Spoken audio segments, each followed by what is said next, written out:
അസ്സലാമു അലൈക്കും വറഹ്മത്തുള്ളാഹി വബറകാതുഹു. അപ്പോൾ ഞാനിന്ന് വന്നത് നമ്മുടെ ജീവിതത്തിൽ നമ്മൾ അനുഭവിക്കുന്ന ഓരോ പ്രതിസന്ധി ഘട്ടങ്ങളുണ്ടാകാം.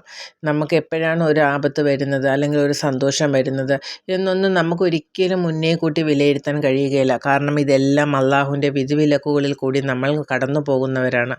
ഞാനും നിങ്ങളും നമ്മളിൽപ്പെട്ട എല്ലാവരും.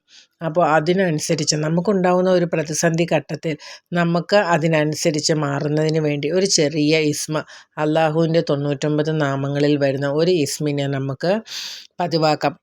ഇത് പതിവാക്കുന്നത് കൊണ്ട് നമ്മുടെ ജീവിതത്തിൽ ഉണ്ടാകുന്ന എല്ലാ മാറ്റങ്ങളും, നമ്മുടെ ജീവിതത്തിൽ വന്ന് ഭവിക്കേണ്ടതായിട്ട് വരുന്ന പ്രയാസങ്ങളൊക്കെ അള്ളാഹു തട്ടി മാറ്റുന്നതായിരിക്കും. ഇൻഷാ അല്ലാഹ് നമുക്കത് ഏതാണെന്ന് നോക്കാം. മറ്റൊന്നുമല്ല, യാ വഹാബു യാ അല്ലാ, യാ വഹാബു യാ അല്ലാ എന്ന ദിക്കറാണ്. അപ്പോൾ ഇത് ചൊല്ലേണ്ടതിന് അതിൻ്റേതായ ഒരു രീതിയുണ്ട്. അത് എങ്ങനെയാണ് എന്നുള്ളത് നമുക്ക് നോക്കാം. അപ്പം നമ്മൾ അസ്മാഉൽ ഹുസ്നയിൽ നമ്മൾ കണ്ടിട്ടുള്ള യാ വഹാബു യാ അല്ലാ എന്ന് പറയുന്ന ആ ദിക്കറ് ഇശാ നമസ്കാര ശേഷം 111 പ്രാവശ്യം നമ്മൾ സ്ഥിരമായി ചൊല്ലുക. നമുക്ക് നമ്മുടെ ഈ പലർക്കും ഉണ്ടാകുന്നൊരു ബുദ്ധിമുട്ടാണ് ഒരു സൂറത്ത് ഓതാനോ അല്ലെങ്കിൽ മറ്റെന്തെങ്കിലും പറയുമ്പോൾ ഇത്രയും വലിയ സൂറത്ത് ഞാനെങ്ങനെ, നമ്മൾ അങ്ങനെ പലരും മടി കാണിക്കുന്ന ഒരു സന്ദർഭങ്ങൾ ഉണ്ടായിട്ടുണ്ട്. അപ്പം നമുക്ക് ഈ ഇസ്മെങ്കിലും ഒന്ന് പറഞ്ഞു നോക്കാം. മറ്റൊന്നുമല്ല, യാ വഹാബു യാ അല്ലാ. അപ്പോൾ ഇത് ഇശാ നമസ്കാര ശേഷം 111 പ്രാവശ്യം നമ്മൾ പതിവാക്കുക. ഇത് സ്ത്രീകൾക്കും കുട്ടികൾക്കും ഒക്കെ ചൊല്ലാവുന്നതാണ്. അതിലൊന്നും ഒരു മടി കാണിക്കേണ്ട ആവശ്യമില്ല. അപ്പോൾ നമുക്ക് സ്ത്രീകൾക്ക് അശുദ്ധിയായിട്ടിരിക്കുന്ന സമയങ്ങളിലും ഈ ഇസ്മ പറയാവുന്നതാണ്. അപ്പോൾ എല്ലാ പേരും ഈ ഇസ്മിനെ ചൊല്ലുക. ചൊല്ലി നിങ്ങളുടെ പ്രയാസങ്ങളും ദുരിതങ്ങളും ഒക്കെ അള്ളാഹുവിൻ്റെ മുന്നിൽ ദുആ അർപ്പിക്കുക. അപ്പോൾ അതിനു മുൻപ് ആദ്യം ചെയ്യേണ്ടത് നമ്മൾ ഉളു എടുത്ത് ഇശാ നമസ്കാരം നിസ്കരിക്കുക.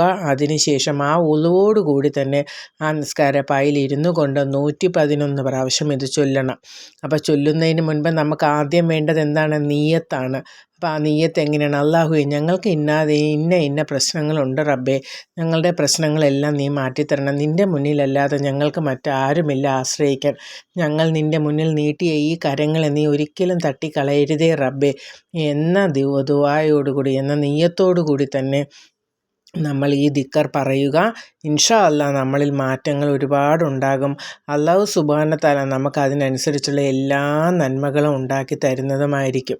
അതുകൊണ്ട് എല്ലാവരും മുടങ്ങാതെ ഇത് ചൊല്ലാനായി നോക്കുക. നമ്മുടെ ജീവിതത്തിൽ ഒരുപാട് മാറ്റങ്ങൾ അല്ലാഹു നമുക്ക് ഉണ്ടാക്കി തരും. ഇൻഷാ അല്ലാ എല്ലാവരും ദുആയിൽ എന്നെയും എൻ്റെ കുടുംബത്തെയും കൂടെ ഉൾപ്പെടുത്തണം. അതുപോലെ തന്നെ നിങ്ങളെയും ഞാൻ ഉൾപ്പെടുത്തുന്നതായിരിക്കും. അപ്പോൾ നമുക്ക് ഈ ഒരു ചെറിയ വീഡിയോ ഞാനിവിടെ അവസാനിപ്പിക്കുകയാണ്. മറ്റൊരു വീഡിയോയിലൂടെ നമുക്ക് വീണ്ടും കാണാം. അതുവരെ എല്ലാവർക്കും അള്ളാഹുവിൻ്റെ എല്ലാവിധ അനുഗ്രഹങ്ങളും ഉണ്ടാകട്ടെ. അൽഹംദുലില്ലാ. അസ്സലാമു അലൈക്കും വറഹ്മത്തുള്ളാഹി വബറകാതുഹു.